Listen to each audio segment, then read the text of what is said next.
tukyali ku Fojim era nga tukyanyumya ne senior pastor wali ku worship house bamuyita Pastor Wilson Bugembe oyo abadde atutadde ku bunkenke ffenna nze buli obunkenke badayisibulaba sibulabanga wabula olwaleero obwerabiddeko bandamu pastor kigwe mwali mulinzeeko nga ye mubadde mulindiridde Pastor Wilson Bugembe oyo ye oba yali Pastor Tom kubanga bannange ono ye olwaleero nkakasiza baana naye nga Pastor Wilson Bugembe wabadde ku kituuti kati no wanomba wa part 2 nawadde dda part 1 engeri abafoji bye banirizamu Pastor Wilson Bugembe musanyu eringi bannaye bingi nti babadde bamwesunze nnyo bamulaze essanyu mu kumwaniriza endowooza naye essanyu ali feelings namanya nti obudde aludde nawo kati wano Pastor Wilson Bugembe abadde ku kituuti ng'abuulira because yabadde omubulizi w'olunaku okitegedde so wano abadde ku kituuti ng'abuulira n'alyoka akwata wati mu kiwato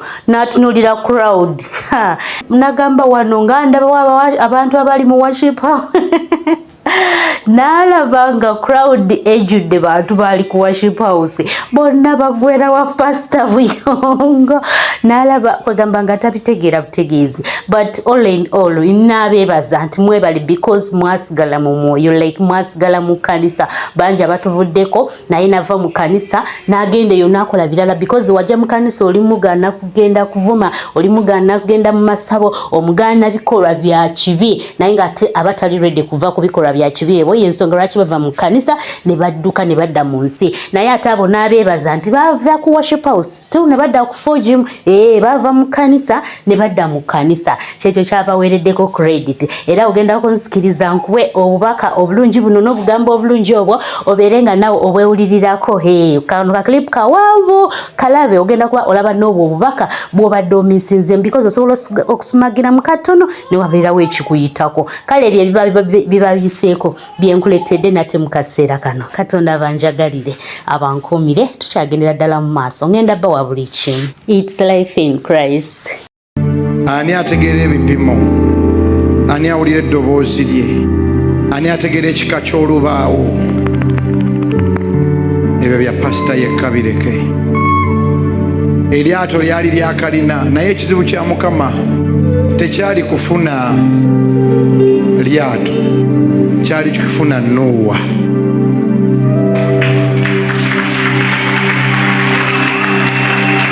Ate ne gwe yafuna yalimu olutamiivutamiivu naye yakikola.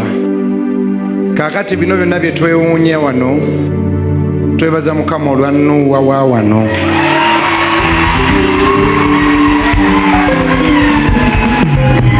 Somebody shout 7 times to your pastor, we love you, pastor. Era. Era. Era. One more.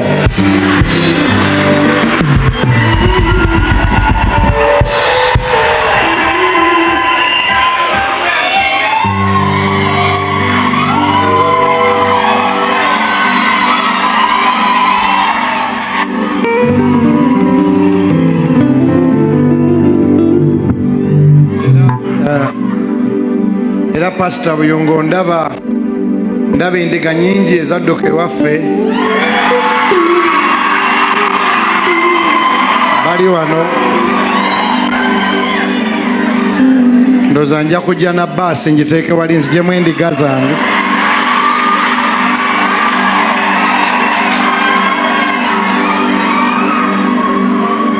Ekirungi ekizibu si kuva mu kanisa, ekizibu kuviira ddala mu kanisa. So ekirungi muli mu Yesu. Mbalaba bangi bwentunula wali mbalaba bwentunula mbalaba. Naye Musumba Buyungo mbadde mbuuza abantu ku worship house Nansana, lwaki Katonda bwe yali mu kisaka ky'omuliro n'agamba Musa teeka wansi omuggo ne gufuuka omusota, ate wano waffe omusota fire, lwaki Katonda teyagufuulamu ejjuba? Mbuliza neiba sonno wamma mugambe, lwaki omuggo gwa Musa tegwafuuka ejjuba? Mbuliza neiba lwaki yagufuulamu omusota.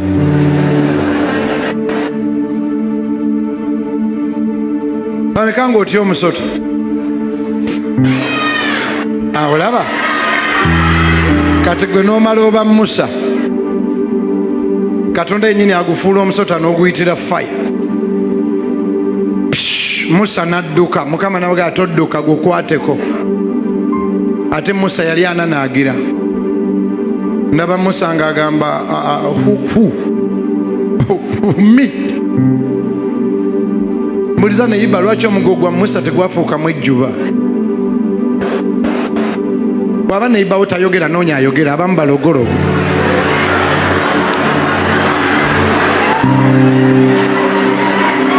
Mugaye lwaki tegwafu what's a butterfly? Mubuuze lwaki tegwafuukamu ekiwojjolo?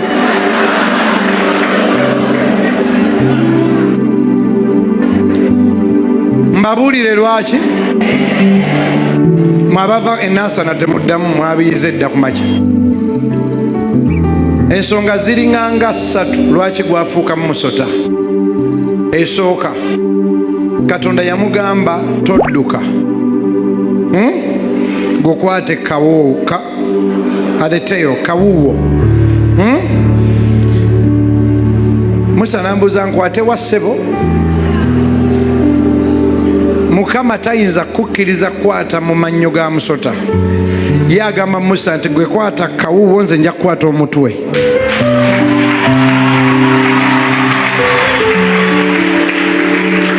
Talireka kikemo kisukkulumye kyolowooza okutuuka gy'oli.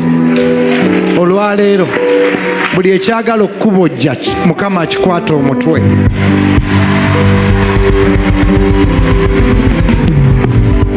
Gamba kifa leero.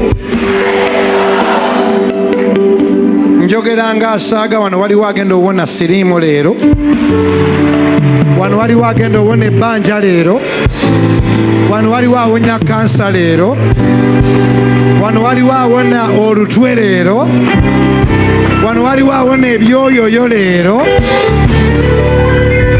Amafuta geneetisse tekisi ga nkya gakola leero. Waliwo agenda ofuna emmotoka, waliwo agenda ofuna visa, waliwo agenda ofuna embaga. Owona leero, owona leero.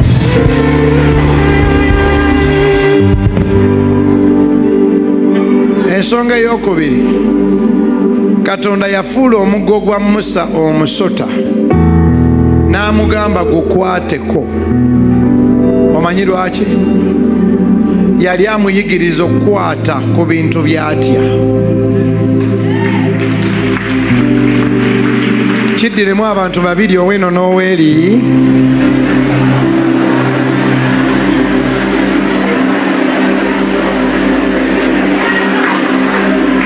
Bameka nga neiba wakitegedde mangu?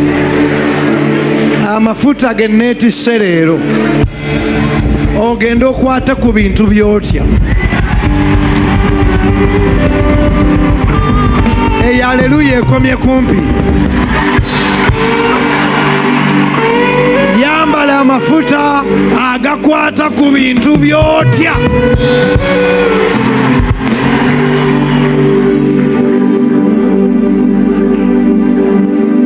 Namugamba gukwateko, todduka. Leero lwogenda okukoma okudduka, okutya ekintu ky'olowooza nti osobola okuzimba enju, ngambirakwiranye toddamu kudduka sitaani leero. Kati mugambe waba tatamugaye Katonda yagaana Musa okudduka omusota. Buli muntu ng'olina ekintu ekibadde kikugoba, gwagenda okigoba. Bw'oba toli mulokole ogudde mu buzibu, wano tulinawo bantu abakkiririza mu kigambo kya Katonda. Ekiro kya leero ogenda oyiga okukwata emisota, ogenda oyiga okukwata ebintu ebyo by'otya, ogenda yiga okukwata ebyo by'otya. Buli ky'obadde otya, Yesu akuwa amaanyi. lengera omulenzi w'emyaka 33 bw'ali yeeyita. Amakulu gaakyo Musa teyalina kirala kyonna, yalina Yesu mu kisaka. Naffe leero tubawa Yesu. Wanika mu linnya lya Yesu buli musota ogubadde gwagala okubojja olwaliro lwe gufa, buli atya okusima omusingi ogenda gusima, buli atya okuweerera abaana ogenda baweerera. Abantu batyo fiira muleeba, tojja fiira muleeba. Abantu batyo kufa nga bapanga bato, tojja kufa nga oli muto. Amafuta g'okuwona nga leka wano leero. Kino kye kisaka ekyaka. Olwo olubuto olwo luwona leero, ago amaaso go gawona leero, ogwo omubiri gwo guwona leero, ago amagumba gawona leero, eryo eddogo likuta leero. Leka nagamba mpona leero, kireekaana emirundi 3 gamba mpona leero, ogwokubiri, ogwokusatu. Bw'oba tokwatanga ku bukadde 10 oba 2 ogenda bukwata.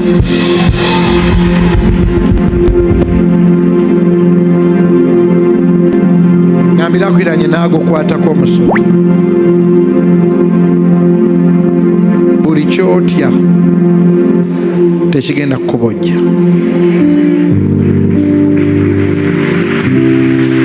Mulokole, buli kyotya ogenda kikwatako ate tekigenda kukubojja. Nangirira buli project ebadde yakufa ezuukire leero. Buli nnyumba yakoma mu kkubo eggwe leero.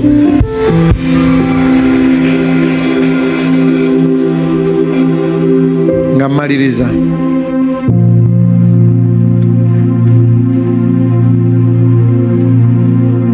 mukyandiko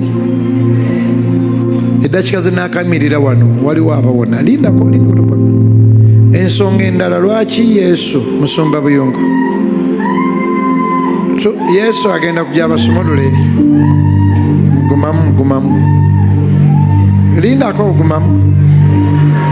Teri asigaza muzimu wano leero. Teri asigaza muzimu wano leero. Teri!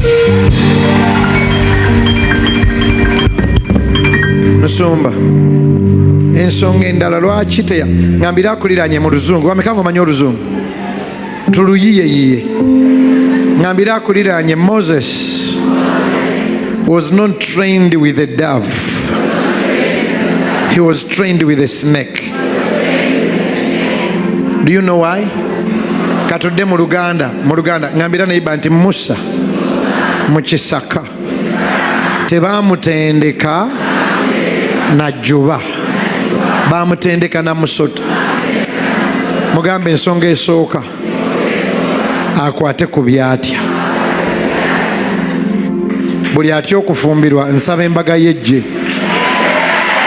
Naye mmwe bantu mmwe mwandisigadde eka. Buli atya okuzimba ogenda gizimba ate ggwe.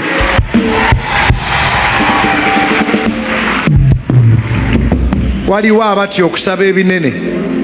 Juzi twabadde ku worship house awo Nansan mu refuel, oba yali Pastor Michael oba Kathe, omu ku bo yali asabisa n'atugamba buli muntu saba ebinene.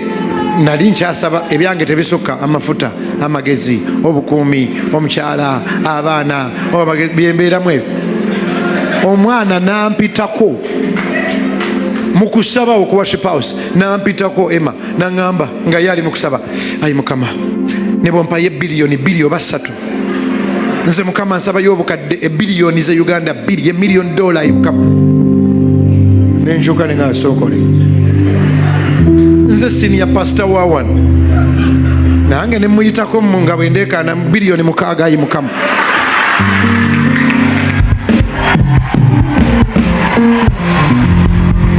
Abamu otya n'okusaba Katonda sente zitegerekeka kubanga omusota gw'obwavu gukulumye. Ekiro kya leero Katonda akumpeere ku sente.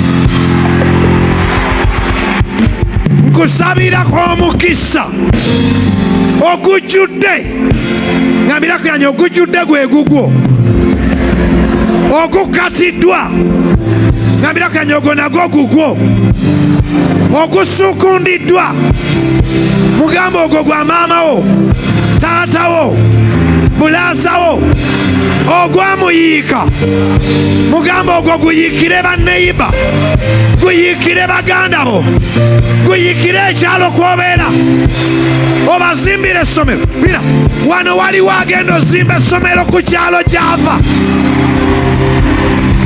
Ani yali amanyi nti wano walivaawo ekkanisa bweti? Mugende muzimbe ebintu.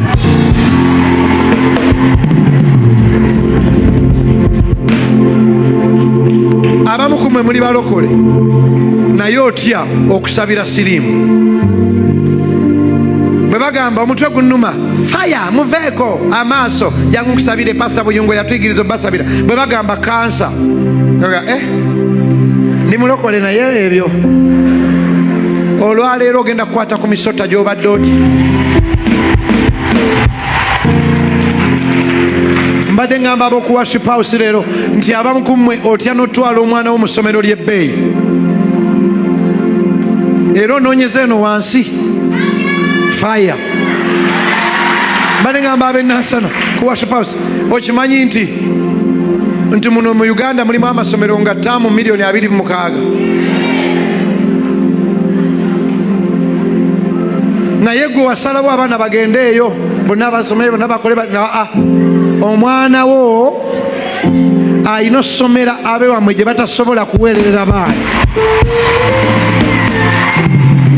Ate kankubuulire, Yesu bw'agambanga nti jangu otambule ku mazzi, wadde togatambulirangako, olw'okuba akuwadde ekigambo kye ojja kugatambulirako. Olw'okuba ulira ennaku ezo nasoma olunyiriri Musumba, Pastor Henry waffe yalundaga lugamba nti gwe pasita, buulira nga Katonda yennyini yayogera n'abantu be. Olwaleero njogera nga Katonda yennyini yayogera n'abantu be. Genda okola abe wammwe bye batakola. Mpulira ekigambo kube wammwe mu kika nga bagamba eyo emmotoka mu kika teri yali agiguze, eyo embaga mu kika teri yali agikoze. Kankiddemu, wanika emikono. Mpulira ekigambo ekigamba ti eyo embaga bweti mu luggya muno tebangamu. Eryo essomero bwe lityo mu luggya muno tebasomerangamu. Eyo ennyumba bwetyo mu famire yaffe teri agirina. Omukisa ogenda nagwo leero. Gamba leero. Kati kalewo batonneerabira. Tugambye Musa mulooza yalina